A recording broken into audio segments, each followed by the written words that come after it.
Mister বিস্টের career কি এখানেই শেষ? ফলোয়ার কমে যাচ্ছে মিস্টার বিস্টের। কে হবে নতুন ইউটিউব কিং? মিস্টার বিস্ট এখন আর আগের মতো নেই। কি হবে? আমি যদি আপনাদেরকে বলি মিস্টার বিস্টের ক্যারিয়ার শেষের দিকে। হঠাৎ করে কেন একজন কন্টেন্ট ক্রিয়েটর আরেকজন কন্টেন্ট ক্রিয়েটরের সম্পর্কে এই কথাটি বলবে? মিস্টার বিস্ট ওয়ার্ল্ডের নাম্বার 1 ইউটিউবার। পুরো বিশ্বে প্রায় 400 মিলিয়নের কাছাকাছি মানুষ তার ভিডিওগুলো দেখে এন্টারটেইন হয়ে থাকে। রিসেন্ট কিছু ভিডিও এবং আমার তথ্য মতো যদি মানেন, তার ক্যারিয়ার শেষের পথে। আপনারা হয়তো লক্ষ্যই করতে পারবেন যে মিস্টার বিস্ট এখন তার আগের রূপে নেই।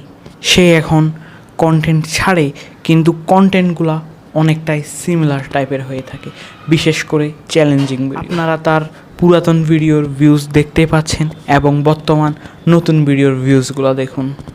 400 মিলিয়নের কাছাকাছি সাবস্ক্রাইবার পাওয়ার পরেও কিন্তু মিস্টার বিস্টের ভিউজ তুলনামূলকভাবে অনেক বেশিই কম। আমরা মিস্টার বিস্টকে কেন পছন্দ করতাম? আমরা মিস্টার বিস্টকে পছন্দ করতাম তার ইউনিক কনসেপ্ট আইডিয়ার জন্য, তার ইউনিক কন্টেন্টের জন্য।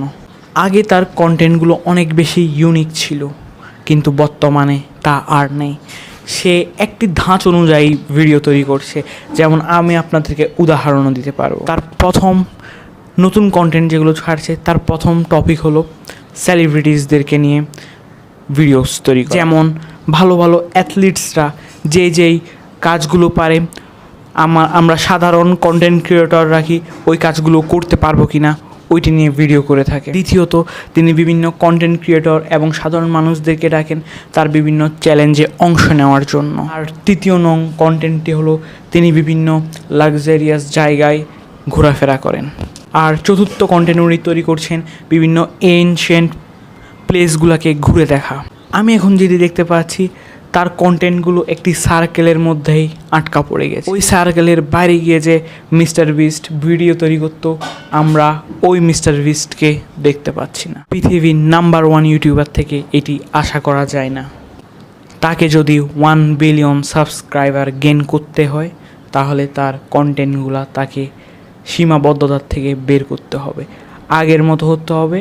কারণ আমরা আগের মিস্টার বিস্টকে পছন্দ করতাম, বর্তমানেরটাকে ওভাবে না। তারপর মিস্টার বিস্ট তার উপরে অনেক বেশি হেট পাচ্ছে ফ্যালেস্তিনকে সাপোর্ট না করায়। তিনি ফ্যালেস্তিনকেও সাপোর্ট করছেন না, আর ইসরায়েলকেও সাপোর্ট করছেন না। তিনি মাঝামাঝি অবস্থায় বসে আছে। তার পাশাপাশি অ্যাডেন একটি লাইভ স্ট্রিমের মধ্যে ফ্রি প্যালেস্তিন বলেছিল, কিন্তু মিস্টার বিস্ট ওই কথার কোনো উত্তরই দেননি। এখন এই কারণে তিনি অনেক বেশি হেট পাচ্ছেন মুসলিম বিশ্ব থেকে। অ্যান্ড আমি আপনাদেরকে বলতে চাই, আমি বাংলাদেশ থেকে বিশ্বের নাম্বার 1 ইউটিউবার হতে চাই, এবং তার জন্য দরকার আমার 1 বিলিয়ন সাবস্ক্রাইবার।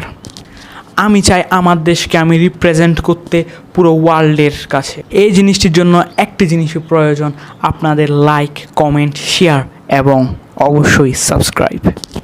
এবং ধন্যবাদ আপনাদের সবাইকে আমাকে 300 সাবস্ক্রাইবার দেওয়ার জন্য।